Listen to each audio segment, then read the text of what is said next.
Good morning, dear students. How are you all? I hope, students, you all are doing great. So, students, today we will be starting new chapter, that is chapter 16, The Great Indian Desert. Take out your book and turn to page number 97. So, in this chapter, what we are going to learn about the location of the Thar Desert, the physical features, and its climate. As we have already studied about the coastal plains in earlier chapter, in this chapter we will be knowing about the deserts. Okay, so let's start. The desert is an area that receives either very little rainfall or no rainfall at all. So, students, desert is that type of area in which there are no rains or you get very little rains. Like we are staying in Rajasthan, so how many you can even count on your fingers that it rained for 4 days or 5 days maybe. So you can even count. So that is a desert. यहाँ पे क्या होता है, या तो बारिश नहीं हुई होती है, कुछ ऐसे पार्ट्स भी हैं राजस्थान में जहाँ पे बारिश नहीं होती है, and there are many such parts of Rajasthan वहाँ पे बारिश भी होती है. बट क्या है, या तो बहुत कम बारिश होती है या बिल्कुल नहीं होती है. So that place is called as desert. The Great Indian Desert, also known as the Thar Desert, stretches from Gujarat plains in the south to the border of Punjab and Haryana in the north.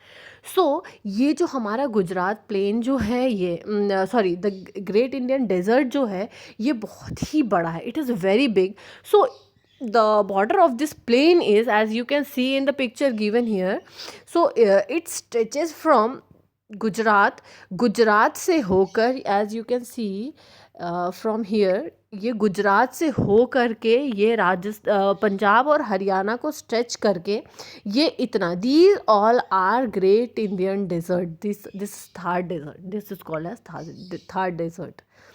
Punjab और हरियाणा के border को touch करते हुए ये कहाँ जाता है, in the north side में भी थोड़े से इसके parts. The east lies the Aravalli range, और ईस्ट साइड में जो है अरावली रेंज हमें मिल सकता है.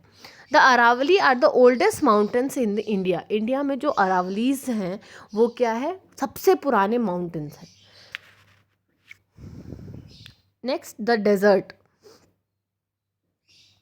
So, what is the desert? The desert is vast, sandy, rocky, thus having small hills of sand. So, desert किसको बोलते हैं students? We call desert the place with sands. As you can see around you, like you won't be able to find many trees. Though it have been we have planted many trees, but हम ज़्यादा trees नहीं देख सकते. What we all can see sands. We all can see stones, rocky places. So, desert क्या है, एक बहुत ही vast, बहुत ही बड़ा, सैंडी एंड रॉकी, दस having small hills of sand. इस रॉक्स हैं, सैंड है, और क्या है, छोटे छोटे small hills. You can even find small hills that is made up of Sands. These are called sand dunes. Or what are they called as? They are called as sand dunes. Even you can find sand dunes near you in Oceania. Oceania is a place you must visit to see just to see how sand dunes looks like. There is very little rainfall, as I have already told you. यहाँ पे बहुत ही कम बारिश होती है. River Luni flows through the region, but it has very little water all through the year.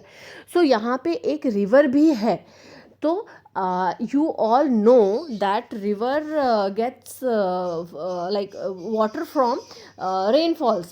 बारिश की वजह से रिवर में पानी आता है, तो वहाँ पे बारिश कम होती है, जिसकी वजह से वहाँ पे रिवर तो है, but what we can see very less water in that river. उस रिवर में बहुत ही कम वाटर है, and the name of the river is Luni.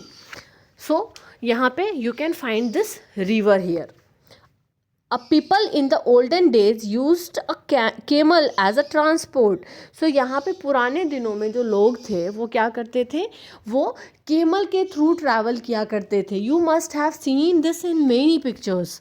Movies में you must have seen that whenever they use to go from one places to another, what they use to do, they use to make cart out of camel and then they use to ride those cart. Correct. और क्या होता था वहाँ पे, camel के ऊपर they use to ride, they use to carry there what ever they useful needs, basic needs like water, food, and then they used to travel on the camel's back. Camel is also known as ship of desert, so that is the reason why camel is called as ship of the desert. Like ships, what ships do, ships take you from one places to another on the river or the sea, correct? River और सी में ship और boat क्या करता है, हमें एक पार से दूसरे किनारे तक लेके जाता है. दैट्स हाउ केमल हमें डेजर्ट में क्या करता है, लोगों को एक साइड से दूसरे साइड पे लेके जाता है. So that's why they name the camel as a ship of the desert. Its border padded feet help it to walk without sinking into the sand. So इसका जो broad और padded feet होता है, thick जो feet होता है, वो what it does, it helps the camel to walk into the sand without sinking, without sand में उसका पाँव बिना धंसे हुए, you will it helps them. So क्या होता है, आप जब सैंड में अपना हाथ या पाँव डालते हो तो क्या होता है, थोड़ा सा अंदर चला जाता है, and you find it difficult to walk on the sand, क्योंकि हमारा पाँव अंदर अंदर जाता रहता है, तो हम एकदम बहुत ही तकलीफ से अपना पाँव निकालते फिर दूसरे जगह पे जाते हैं. बट केमल को क्या है, केमल के साथ ऐसा नहीं होता है, उनका पाँव सिंक ही नहीं होता, उसका पाँव अंदर ही नहीं जाता है. सो वो क्या ईजिली वॉक कर सकता है, जैसे we walk on road, like ऐसे ही.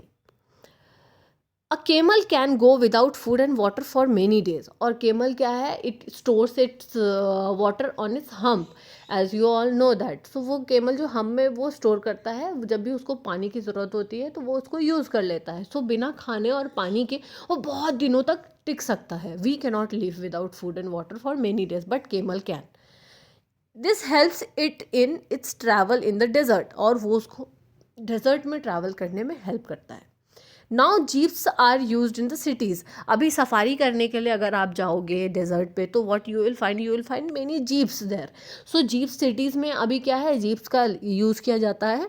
तो ट्रैवल ऑन द डेजर्ट में भी एडवेंचर के लिए हम जीप यूज़ कर लेते हैं, हमें एक जगह से दूसरी जगह ट्रैवल के लिए we use jeeps now. So student, this is it for today. अभी आपका homework will be just go through these lines, अच्छे से लाइन आप पढ़ेंगे, and if you have any doubt regarding this, please let me know. आप मुझे बताएंगे कोई भी डाउट इसमें होगा, एंड इसको रीड करना अच्छे से, and we will from tomorrow we will start from this line. Okay, bye bye student, see you in next class.